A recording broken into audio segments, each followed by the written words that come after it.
The numbers represent what the number that Dr. Conway started out with, $587,502 to institute all-day kindergarten across the district. So I wasn't messing with that at all. The adoption institution would be the same across the district. We're just reconfiguring and then adding and subtracting what reconfiguring, the impact that would have on the 587,000. So I'm not suggesting any change to the program proposal. So your assumption that you're making with the 347 is that if we did that along with the reconfiguration and adding all-day K, that's in this budget. That's all in there. So that's what the motion is that the assumption that with the reconfiguration and with keeping all-day K in there, this 347 could be replaced. Dr. Conway, Just as a point of clarification, the board did just reduce by 3 of those full-time equivalents already. So the savings would now be down to 2.5, because we've already taken it out. So there won't be an additional savings. We can't cut them twice. We just cut 2, 3. Yeah, so there's So only we've already reduced the 207 of that.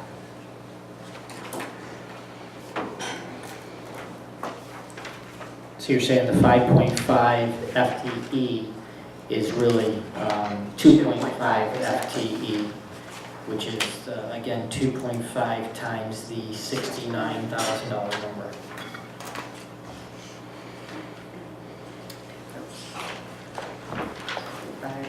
$87,902 plus the cost of reconfiguration 113,974 minus the 2.5 FTE.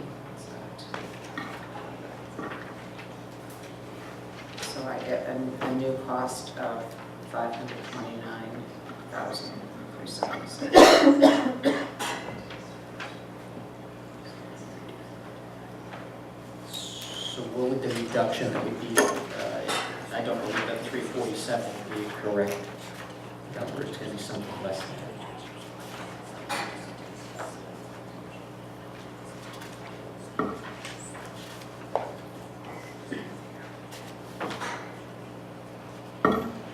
Oh, I'm sorry, the difference here. All right, minus 587,902.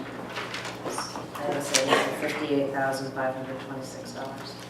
58,000 Mr. Macaro, Yeah. you'll have to, and change. this revised. That was the cost of all-day kindergarten, 587,902. Adding in reconfiguration, 113,974, and then subtracting out the staff savings of 2.5. 172,500. And the transportation savings, Transportation savings, exactly, thank you. 94,000. I'm sorry, Dr. Yep. Conway. What's the reduction in staff costs? I had 260,000. We've already We already reduced 3 of them. So it's the 270,000, but whatever it is, 207,000 Was what we is an already additional, reduced. but we had already taken that out. We're just voting to take that out. So that's not part of the 260,000. We can't save it twice, right? The 3 of them are already gone. So the reduction would be the 587,902 was the figure that you gave, what, last week? For all day K. Minus the 94,392.48 for transportation, minus the $207,000 for the staff, plus the 113,974. We already subtracted the 200. You can't subtract the It's 207,000 already been twice. subtracted. So that's, so your bottom line for the cost of all-day kindergarten is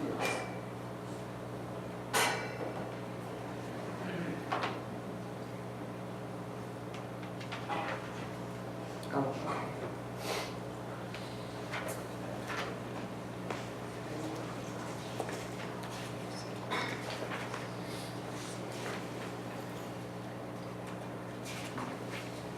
$434,984, please, Ms. Rabai and Mr. Caro.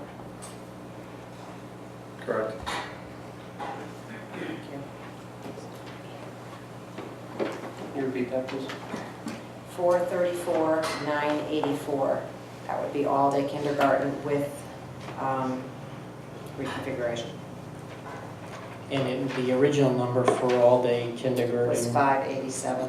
902. 587, 902, so we have to subtract those. So that would be a savings of 152, 918. So that's the number that we would be looking for, not 347. Say that number again, the last one. 152, 918.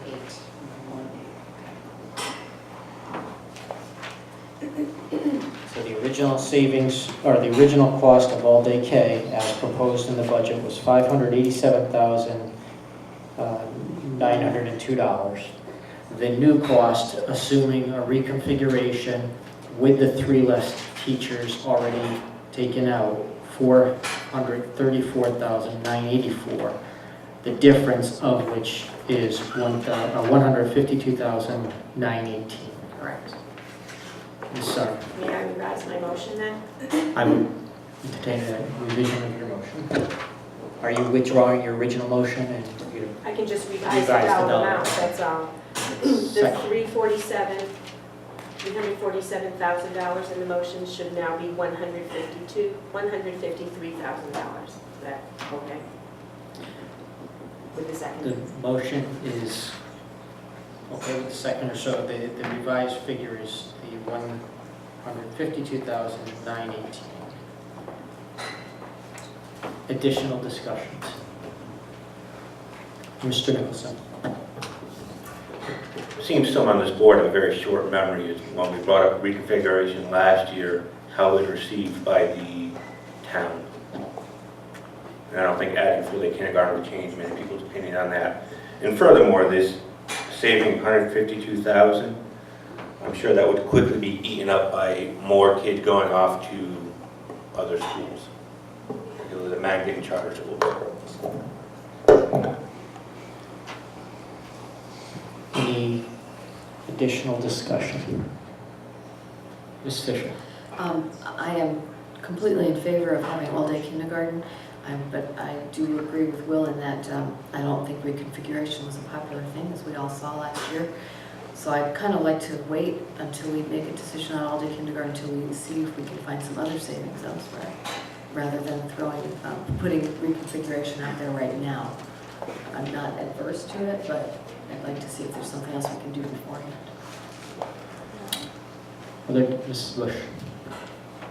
I agree with Mrs. Fisher. I think that jumping into this and making a motion on this right now, we've heard from one parent even mentioning that reconfiguration is something that they would support. I think that that would be a very drastic thing to put forth right now.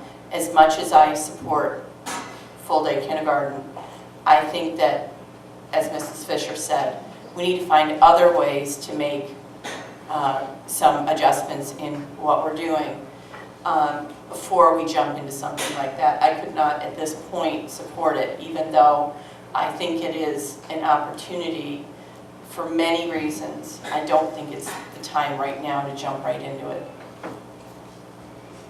Other discussion? Seeing none, I'm going to call the motion to a vote. By a show of hands, all in favor of reducing the budget by $152,918? I made the motion, I said, to elicit some discussion because we can't have our cake and eat it too. But obviously that's not going to fly. I will leave that to others to come up with reductions then. So I'm going to withdraw my motion. Motion's withdrawn.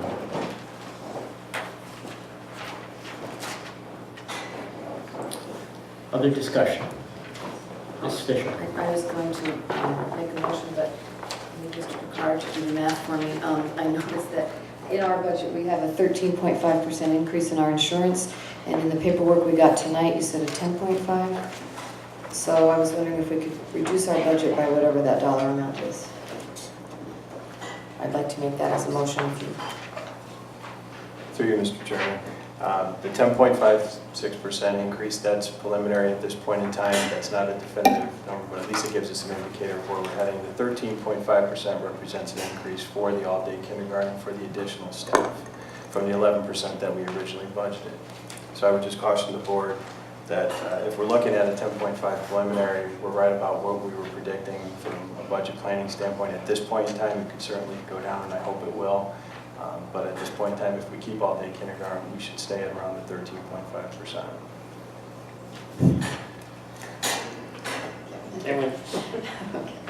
Mrs. Bush? Just as a trend in the years past through the budget, we have seen a trend of it going down. And it seems like they get to this starter point and then it moves down. Can we possibly take a chance at hoping for that and maybe cutting some of that? Because it is a huge chunk of change. Mr. Picaro, if you wish to respond. Through you, Mr. Chairman, my suggestion to the board for consideration would be if we are looking to make some cuts to the prescription drug area as we move over to the health savings account, we should start seeing some of that cost go down. So if we're looking for potential cuts to prescription drug line item, it could be an area where we can absorb and roll the dice somewhat, assuming that we don't have any major serious illnesses which would require us to lay out those funds, which we could have, but I think we have a little bit of flexibility built in there for those dire cases. So assuming that we don't have that, I would suggest that would be an area that the board can look at. Do you have any guesstimates as to a dollar amount in that? I would suggest for consideration and discussion about $20,000 out of the prescription drug line item for next year.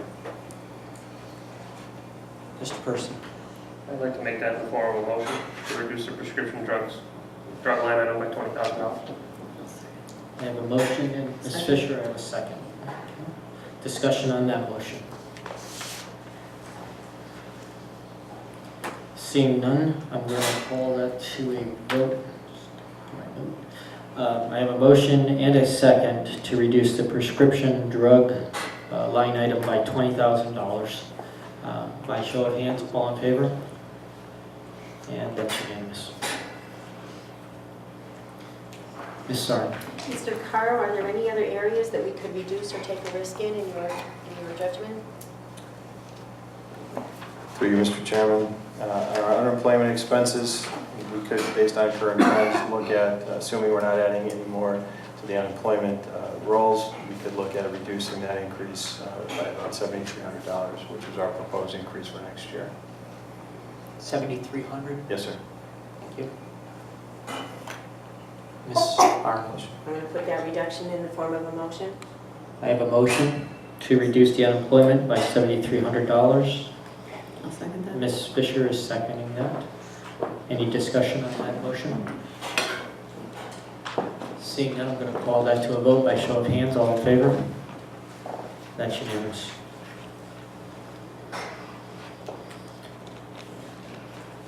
Mr. Person. To Mr. Picaro, the preliminary numbers are 10.56. Any chance we're going to have a final number back before February 4th? That's through you, Mr. Chairman. That's what we're pushing our insurance brokers for as quickly as possible. So we may have an update by even next meeting? Hopefully we'll have more information to share. Thank you. Sure. Thank you. Mr. Kevin. I'd like to ask Mr. Picaro, is there any information that he may have that the board doesn't regarding anticipated funding from the state? Is there anything you're hearing that you could share with us? Through you, Mr. Chairman, the only thing that I'm hearing at this point is obviously there's a big push for more ECS dollars, but I haven't seen anything codified yet as far as what that, if there may be an increase or not. But same old story, a lot of push, but I haven't seen anything come through as far as any increases at this point. And how about excess special ed cost? Any changes you're hearing about that?